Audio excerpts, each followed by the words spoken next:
o ex-presidente Jair Bolsonaro, Aldo, e de lá ele tem feito reuniões políticas e ditado, né, as cartas para 2026.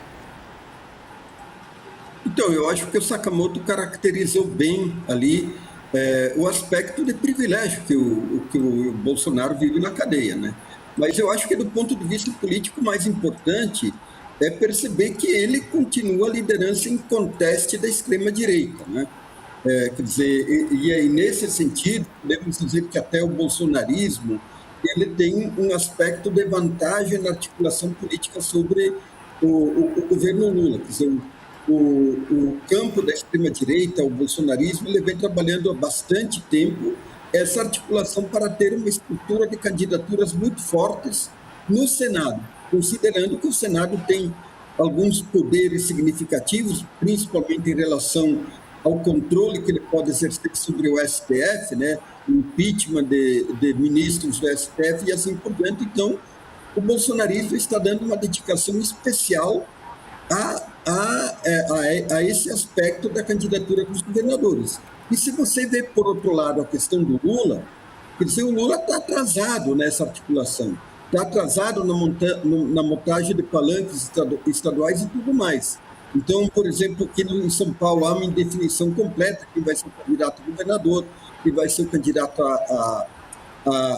ao Senado. No Nordeste existem muitas complicações políticas, muitos atritos políticos dentro do próprio campo lulista e assim por diante, e no Sul também. Por exemplo, no Rio Grande do Sul, quer dizer, o PT vai manter uma candidatura própria ou vai apoiar a Juliana Brizola, que desponta com uma certa vantagem? Então, nesse aspecto da articulação, principalmente tendo em vista as chapas para o Senado e também do ponto de vista das candidaturas a deputados, me parece que o bolsonarismo leva uma certa vantagem. Por outro lado, há que se considerar agora que surge um terceiro campo político, que está, digamos assim, se separando do bolsonarismo, que é o campo do Centrão, aí despontando com 3 candidaturas, quer dizer, a do Eduardo Leite, a do Ratinho Júnior e agora a do Caiado, que migrou para o PSD nessa semana, né? E então tem essas 3 postulações, e dessas 3 postulações, de fato, deve surgir uma candidatura mais de centro-direita, alguma coisa assim, e nesse sentido, quer dizer, eu acho que ela, de certa forma, atrapalha a estratégia do Bolsonaro. Vamos ver o que vai dar. A gente tem que ver, né, Paulo? E imaginando que o Jair Bolsonaro está preso, ele segue com um poder de influência enorme. Ele que detém os votos, né? Tanto é que o Tarcísio teve que aceitar, né? Por mais que ele diga que era a intenção dele desde o início ser candidato à reeleição em São Paulo, é claro que ele fazia articulações nos bastidores para ser o candidato à presidência da República, mas a família Bolsonaro não quis assim. E tem alguns implicadores nessa situação de prisão do Bolsonaro, né? Se a gente comparar quando o Lula foi preso em 2018, o PT havia se preparado para a campanha eleitoral daquele ano, com inúmeras gravações do presidente Lula, quando ainda estava livre. Ele fez gravações de apoio a vários candidatos, inclusive ao Haddad, e deve ter feito inclusive para o Ciro, né? Quando o Ciro seria o apoiado, né, pelo PT e desistiu. Né, seria o cabeça de chave da chapa, né? Então o Lula tinha se preparado para essa situação, né? Tamanha eminente prisão, né, e todo aquele processo conturbado do Sérgio Moro. Mas isso não acontece com o Bolsonaro, né? A única suposta declaração que a gente tem, que ele passou o bastão enquanto candidato à presidência ao Flávio Bolsonaro, é o próprio Flávio Bolsonaro, da porta da prisão, dizendo que o pai o escolheu como sucessor, digamos assim, da extrema-direita, né? Então, isso pode ter um peso na eleição, né? A falta de vídeos, de declarações explícitas em que o Bolsonaro apresenta o seu apoio a diferentes candidatos, a deputados federais, senadores, assim como governadores e presidente. Eu vejo isso como um problema. E outro fator que é curioso dessa situação é a falta de consenso da direita em relação a quem será o candidato.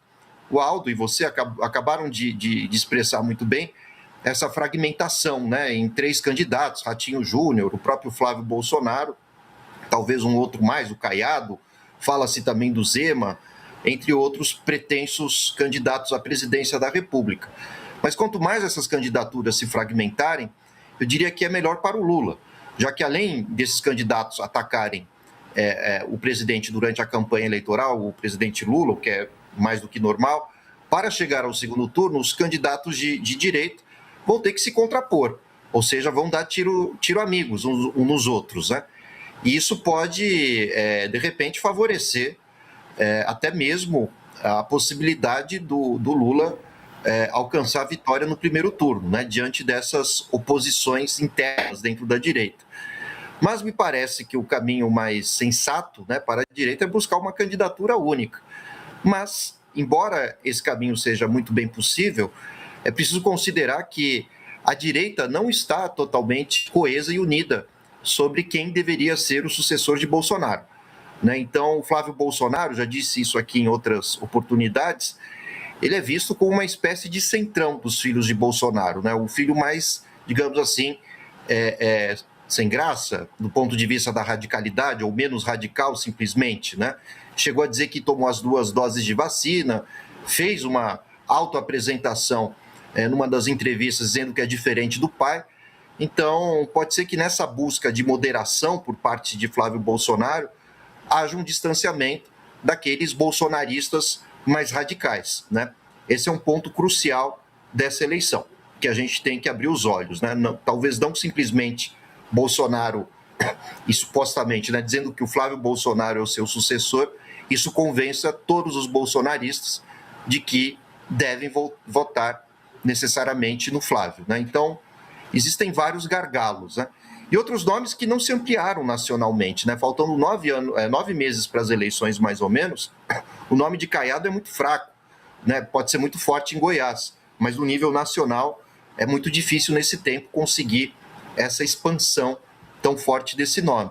A mesma coisa vale para o Ratinho Júnior, o Zema, ou mesmo o Tarcísio, caso ainda queira ser candidato. Então, uma candidatura dessas não se constrói do dia para a noite. Lembrando que Bolsonaro, quando foi eleito em 2018, havia anunciado no final da campanha de 2014, 4 anos antes, que seria candidato. Por menos que ele tivesse tempo de TV, espaço eleitoral, ele foi se articulando nas redes. Agora, é preciso ver se a direita, com esses candidatos, conseguiria repetir esse feito, que eu acho muito difícil, já que falta essa coesão.